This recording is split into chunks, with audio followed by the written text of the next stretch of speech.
Hey everyone, welcome to the program, WRSA Radio. I'm your host, Grenadier1. As always, I hope you're having a good week. I hope you had a great Thanksgiving. I did. I got to spend time with my family and even some friends, which is it's always good stuff this time of year. It has gotten very cold here finally in the south, up in the Appalachia stand, so it really feels like the holidays. And yeah, I'm not afraid to say, for the first time in a while, things, well, at least since the election, they're starting to feel like that we're trending back in the right direction. I don't think anybody should feel ashamed for feeling that way. There still is a lot going on right now worldwide that confirms that we're going to be in for some wild times before we get back to any kind of actual normalcy. So we'll see what happens, but at least maybe it is just the holidays this time of year, and it's good to have a little bit of a positive outlook on things for once in a while. Anyway, this week we have had a flash fire of conflict break out in Syria, where the ongoing civil war that they've been having for some time, years now, suddenly broke out into major happenings. Several northern cities have fallen to Islamic radicals, as they're called, terrorists, who are not so secretly backed by the U.S. and Israel. They are in conflict with pro-Assad forces as well as Kurdish forces, who are also strangely backed by the U.S. In fact, over the last 24 hours, we're hearing that forces from within Iraq and Iran, including the official Iraqi army, may also join in the fight. And they, of course, are also backed by the U.S. It's a very stupid situation that is costing taxpayers, U.S. taxpayers, more and more money. And it's not really clear what the desired outcome of all of this is. The agenda of the uniparty deep state, what's actually going on other than the transfer of millions of dollars to destabilize the region. It's likely connected either to oil or oil pipeline or gas pipeline. And it may also just be an attempt to draw Russian forces more into the conflict because they're in support of Assad. We don't know, but regardless, it's a waste of money. It's causes more needless death and destruction, and sows more and more hatred for the U.S. in the region, which is, it's a great business model to have. It's a great way of doing things, I tell you. So speaking of cosmically stupid business models, the main focus of the show today is going to be the death of the CEO for United Healthcare, which is one of the largest health insurance providers in the United States. In what looks to be a targeted assassination of the CEO. He was gunned down in New York City by a masked gunman who simply walked up behind the man, drew out a silenced pistol, and shot him 3 times. The gunman then runs off, hops onto one of these little rental bike type things, and rides off into Central Park eventually, where he disappears off of the CCTV cameras, which are very prolific in New York.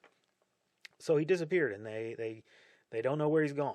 This is pretty wild stuff. But police today announced that they had recovered shell casings from the scene, which had words written on them, something that was akin to the words defend, deny, depose, which is it's sort of a takeoff. I don't know if it's the exact wording because we're still not clear exactly what was written on them.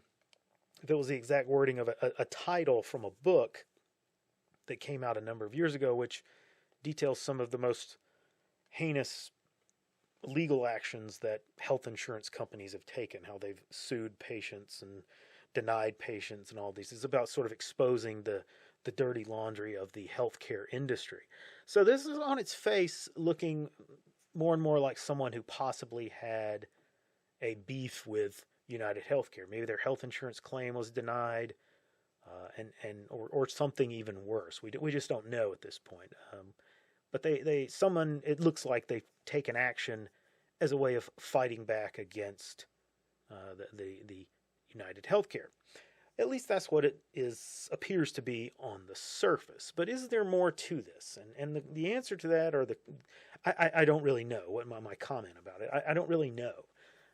I don't really have an alternative theory of the situation. It's still probably a little too early in things, how it's developing. We just don't really have enough data yet.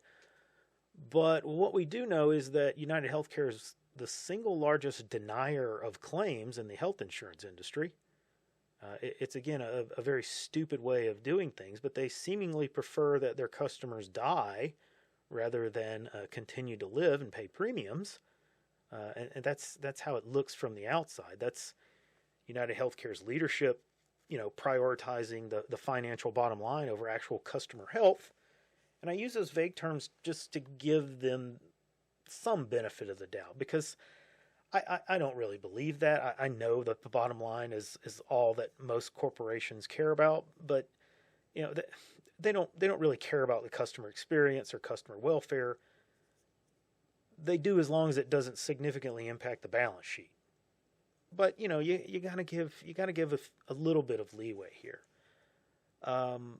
This is just one of those areas where people from all parts of the political spectrum seem to be able to come together and agree that this is wrong and it's terrible and it needs to change. We live in a world of not just predatory actors, but cannibalistic and self-destructive actors. The institutions that we should be looking to as supportive and positive agents in our society have mutated into these malevolent specters that prey on the weak and the innocent. And I don't pretend to have all the answers regarding how I think our healthcare system should work. It's complicated, and no one is going to be 100% pleased with it, regardless of whatever system we have and put into place. But what I do know is that hospitals began because pious people who were devoted to helping others over themselves organized them and made them happen at a local level. Now, I'm not suggesting that we would be better off if everything was like it was in medieval times. All I'm saying is that maybe health and life care is not exactly the best place for profit to be the only deciding factor.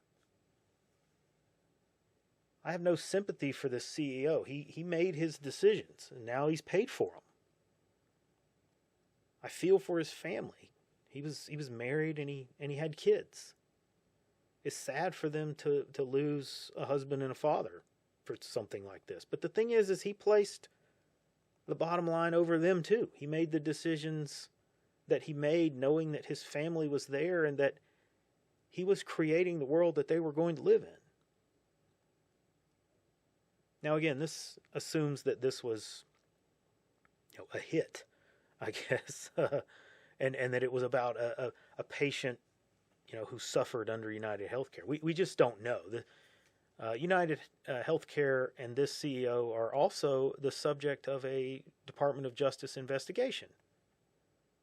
Of course, we know how they are, but there may be something to that. Perhaps someone didn't want this investigation to uncover something, and they took out someone who they believed had key parts of information so that he could not testify against them. Now, that seems kind of flimsy because I would have to imagine that all of the communications that might have taken place from this CEO and anyone that could be involved in it, I would imagine that all of that information it's somewhere. It's email, it's text message, it's phone records, something is there. So just, taking out this one particular person, his words are going to be there even if he's not. And perhaps I shouldn't feel so bad for the wife. Maybe this guy was cheating on her and this was, her way of getting back at him, or someone else doing something crazy because of it. We just don't have enough info yet. It's just an interesting thing going on in the greater context and light of the bigger events that are taking place. Perhaps this is an ongoing covert war that's taking place, and the shooter will turn out to be some kind of Russian or maybe an Islamic jihadist. I can't say that that's necessarily an idea or a theory that I put as much weight on right now, because we just don't know why would this guy be a target for something like that. But maybe he's just the first in a line of CEOs that are going to be targeted. Maybe he's a decoy, to attack and hide who the real targets are, to try to sow some discourse or distraction.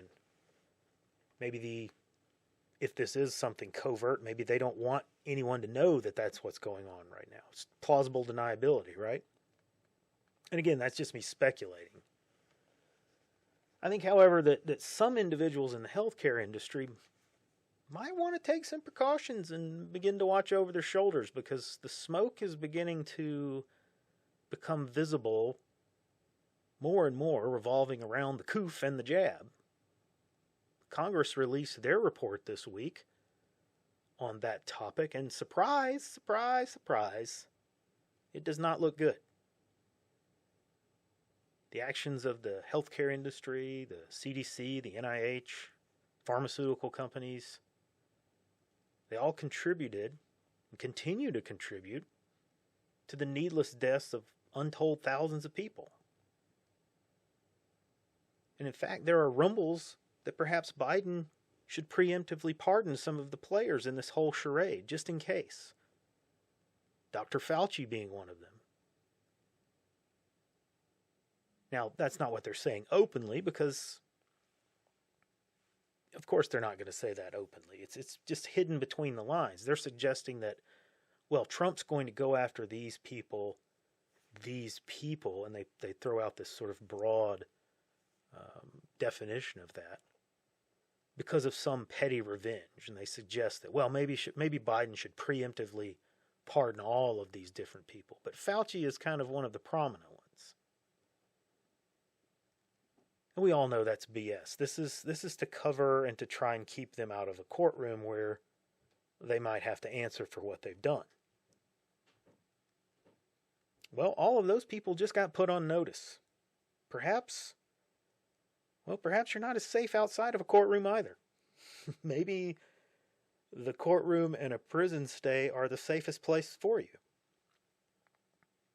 Now, I'm not advocating for that, by the way. I'm just pointing out the obvious, that people may not be happy. There's people out there who have suffered under this over the last 4 to 5 years. And some people have ran out of things to live for. They may be willing to do things on their own, as it looks like what has happened in this United Healthcare case. Anyway, like I said, we don't know enough yet. I'm sure as we go along, more and more will come to light. We did see a picture today of the supposedly who the shooter is, although he's dressed completely different and doesn't exactly look like the guy in the original video of the shooter. But this is what NYPD says is their suspect. We just don't know. It will evolve over the next few days, and we will see what will come out. I think it's going to be an interesting thing, and it may be one of those things that completely drops off the radar. And at that point, you're going to know that something really deep was going on. Anyway, we shall see how it plays out. That, however, is all that I have time for today. Short show, unfortunately. Just don't have a whole lot of time to put into it today. Sorry for that. It is busy this time of year. I got a lot of stuff going on, trying to get things done while I'm, certain things around the house and those kind of things during the holidays, while I'm not working and while school is out, that kind of thing. But anyhow, so short program today. Like and subscribe. Come see us over on Gab, Nice Crew, and the Cold Fury blog. And I will see you guys on the next episode.